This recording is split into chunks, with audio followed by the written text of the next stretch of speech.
नमस्कार, आप देख रहे हैं सी न्यूज भारत और मैं हूं आपके साथ ज्योति अरोड़ा। वक्त हो गया है न्यूज बुलेटिन का, जिसमें हम जानेंगे कि कहां लोगों को मिली जाम की समस्या से निजात, कहां मिथिला डेयरी के सहायक महाप्रबंधक का विदाई से सम्मान समारोह किया गया आयोजित और कहां अस्पताल में 2 दिन का निःशुल्क प्रशिक्षण हुआ आयोजित। इन तमाम खबरों को जानेंगे विस्तार से, तो आइए निगाह डालते हैं इस वक्त की बड़ी खबरों पर। सरकार के दिशा निर्देश अनुसार अवैध अतिक्रमण हटाने के क्रम में आज पटपेरवा बाजार में एसडीएम मंगलेश दुबे व थानाध्यक्ष आलोक राय की देखरेख में बुलडोजर चला, जिसमें लगभग 40 अवैध अतिक्रमण ध्वस्त किए गए। पचपेरवा बाजार अवैध अतिक्रमण पर गरजाब बाबा का बुलडोजर। पचपेरवा बाजार में एसडीएम की देखरेख में हटाया गया अवैध अतिक्रमण। बलरामपुर से सी न्यूज संवाददाता अजय की रिपोर्ट। जौनपुर में जेल मंत्री के निर्देश पर जिला जेल में चलाया जा रहा योगा। जेल मंत्री धर्मवीर प्रजापति के निर्देश पर योगा आसन आध्यात्मिक मंत्रों का शुरू हुआ उच्चारण। सभी बंदियों को सुबह में कराई जाती है योग कार्यक्रम। जेल में शाम को आध्यात्मिक मंत्रों का हो रहा उच्चारण। ये सामान्य रूप से हमारे यहाँ भजन कीर्तन, सुंदरकांड का पाठ, हनुमान चालीसा का पाठ, ये लगातार चलता रहा शुरू से ही, जब से मैंने यहाँ पर पदभार ग्रहण किया। किंतु माननीय कारागार राज्य मंत्री जी स्वतंत्र प्रभाव श्री धर्मवीर प्रजापति जी ने बैठक लिया हम लोग को। बैठक में उन्होंने इसको आवश्यक रूप से निर्देश दिया कि सभी जेलें अपने जेलों में प्रातः और सायंकाल गायत्री मंत्र का पाठ कराएंगे अपने बंदियों को, महामृत्युंजय का जाप करवाएंगी। उसी हिसाब से प्रदेश के प्रत्येक जेल में कार्यक्रम चल रहा है, जौनपुर जेल में भी उसमें से एक है। इसके अलावा हम योगा का कार्यक्रम कराते हैं। प्रत्येक दिन सुबह शाम दोनों समय योगा होता है, गायत्री मंत्र का पाठ होता है। गायत्री मंत्र का पाठ बंदी करते हैं और बाकी लोग उसको दोहराते हैं। इस प्रकार से बहुत ही एक शांतिमय और भक्तिमय वातावरण कारागार का हो गया है।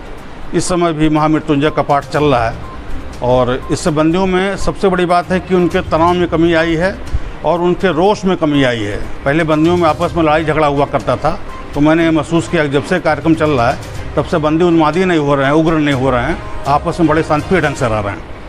योगा का कार्यक्रम कितने बजे से कितने बजे चलता है? योगा का कार्यक्रम सुबह हमारी जेल खुलती है, उसके बाद बंदी करीब 5:30 बजे हमारा 50 लगता है, 6 बजे जेल खुल जाती है, 6:30 बजे तक बंदी फ्रेश हो जाते हैं। उसके बाद 1 घंटे तक योगा का कार्यक्रम चलता है। जौनपुर से सी न्यूज संवाददाता शशिकांत मौर्य की रिपोर्ट।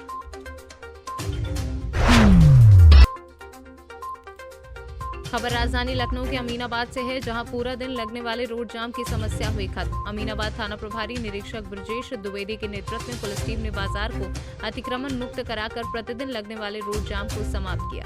बता दें कि अमीनाबाद लखनऊ का सबसे बड़ा एवं व्यस्ततम बाजार है, जहां दुकानदारों द्वारा अतिक्रमण के चलते हमेशा जाम की स्थिति बनी रहती है, जिससे आम जन को भीषण परेशानियों का सामना करना पड़ रहा था। किंतु अब देखा जाए सड़कें साफ सुथरी दिख रही हैं, लोगों को रोड जाम से मुक्ति मिल गई है। बता दें कि अमीनाबाद को अतिक्रमण से मुक्त कराना पुलिस के लिए एक बड़ी चुनौती थी, किंतु थाना प्रभारी ब्रजेश द्विवेदी की मेहनत रंग लाई और उनके अथक प्रयासों के बाद अब अमीनाबाद अतिक्रमणकारियों से मुक्त हो चुका है और सड़क पर लगने वाले जाम लगभग समाप्त हो चुके हैं। लखनऊ से सी न्यूज संवाददाता शमशाद अली की रिपोर्ट। समस्तीपुर विभूतिपुर प्रखंड क्षेत्र के विभूतिपुर पूर्व पंचायत स्थित खदियाही दुग्ध उत्पादक सहयोग समिति लिमिटेड से शीतल केंद्र की ओर से मिथिला डेयरी समस्तीपुर के सहायक महाप्रबंधक राजेश सिंह का विदाई से सम्मान समारोह कार्यक्रम आयोजित किया गया। इस समारोह का स्वागत खदियाही दुग्ध समिति के सचिव उमेश कुमार एवं कार्यक्रम का संचालन दूर देहात के सचिव प्रभु नारायण झा ने किया। इस कार्यक्रम के मौके पर मिथिला दुग्ध उत्पादक सहयोग समिति लिमिटेड के लिए राजेश सिंह के द्वारा किए गए कई विभिन्न कार्यों पर समारोह के सम्मानित वक्ताओं ने विशेष रूप से क्रमवार चर्चा की। जो प्रबंधक थे, आज उनका हम लोग खदियाही दुग्ध उत्पादक समिति की ओर से उनका सम्मान समारोह आयोजित की गई है और इन्होंने जो रूट नंबर 21 में जो इन्होंने सेवा दिया वो अविस्मरणीय है और कल्पनीय है।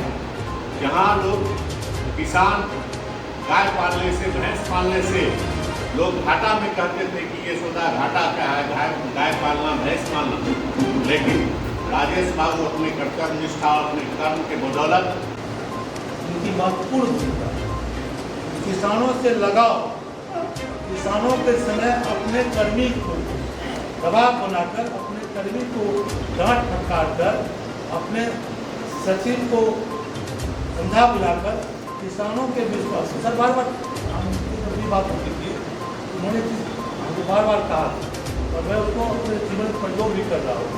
सर कहते थे गाड़ी आप किसी का कुछ कर लें, एक बात का ख्याल रखिए कि आपके द्वारा सड़ा में मेरा पदस्थापन हुआ। जब मैं यहाँ आया तो 21 नंबर में बल्ब कूलर लगाने की बात शुरू हो गई थी। मैंने लोगों से कहा कि आप बल्ब कूलर लगाइए, ज़मीन दीजिए। मुझे याद है पहली मीटिंग में खोखसाहा कॉलेज पे कर रहा था, जो ग्राउंड है वहीं जहाँ दुर्गा जी का पूजा वूजा होता है, वहाँ पे सारे लोगों ने डिनाई कर दिया, साहब यहाँ इतनी महंगी ज़मीन है, कोई ज़मीन कहाँ से देगा। मैंने प्रबंध निदेशक को लिख दिया कि समस्तीपुर से सीनू संवाददाता राजेश कुमार की रिपोर्ट। ओबरा में स्थानीय नगर के ओबरा परियोजना अस्पताल में हृदय रोग विशेषज्ञ डॉक्टर आर्य ने 2 दिन में लगभग 200 मरीजों को देखा, जिसमें इलेक्ट्रोकार्डियोलॉजी ग्राफ की जांच हुई तथा जनरल बीमारी जैसे बीपी शुगर अन्य मरीजों का इलाज हुआ, निःशुल्क हुआ और साथ ही अन्य बीमारी का भी मरीजों को लाभ मिला।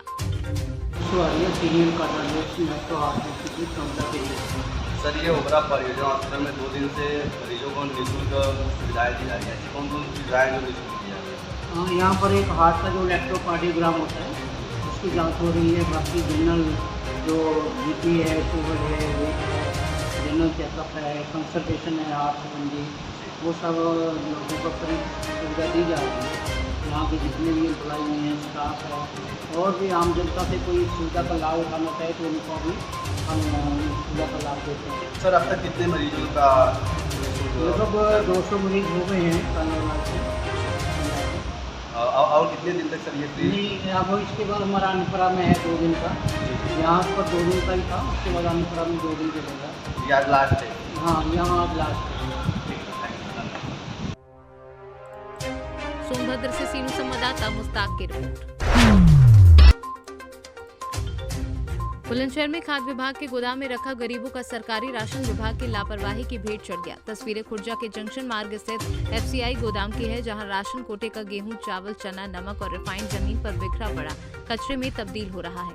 एफसीआई में तैनात अधिकारियों ने बातचीत के दौरान बताया कि परिसर में भारी संख्या में बंदरों का झुंड रहता है, जबकि निगाहें बचते ही बंदर गेहूं, चावल के कट्टे और रिफाइंड के पैकेट फाड़ देते हैं। हालांकि इस विषय में जब अधिकारियों से कैमरे पर बोलने को कहा तो उन्होंने ये कहकर साफ इनकार कर दिया कि इस विषय में उच्चाधिकारी जानकारी देंगे। मैम, एक एफसीआई गोदाम में है जो गरीबों का राशन है, वो सारे रिफाइंड है, चना है, कई चीज़ ऐसी हैं उल्टा सीधा पड़ी है। और वो क्या है ये अभी संज्ञान में आया है कि एफसीआई गोदाम जो खुर्जा वाला है वहाँ पे रिफाइंड के कुछ फटे हुए थैले मिले हैं और अभी मेरी उससे भी बात हुई है मार्केटिंग इंस्पेक्टर से, तो उनके द्वारा बताया गया है कि जैसे रिफाइंड का जो मामला है उसमें तो उन्होंने लीकेज की रिपोर्ट दे रखी है, उसको आम जनता के लिए इस्तेमाल नहीं किया जा रहा है। इसके अलावा चना और सॉल्ट, नमक का भी आपके द्वारा बताया गया है, तो उसका अब मैं जांच कर रही हूँ कि कहाँ से इनमें क्यों ऐसा हुआ है कि ये ऐसे फैले हुए मिले हैं। और इसके अलावा एक और चीज़ बताई गई है कि बंदर का प्रकोप बहुत ज़्यादा है, जिसके बारे में मार्केटिंग इंस्पेक्टर ने भी बताया है कि उसके लिए उसने कई बार कार्रवाई भी की है, लेकिन वहाँ पे वो पूरा, क्योंकि बाउंड्री के पास बंदर काफ़ी ज़्यादा है तो उसकी वजह से वो दिक्कत क्रिएट करते हैं गोदाम में। तो इसकी मैं पूर्ण जांच करके आप लोगों को इसके बारे में मैं इन्फॉर्म करूँगी, क्योंकि अभी पहले मैं जांच इसकी कंप्लीट कराऊँ तब मैं आपको इसके बारे में बताऊँ।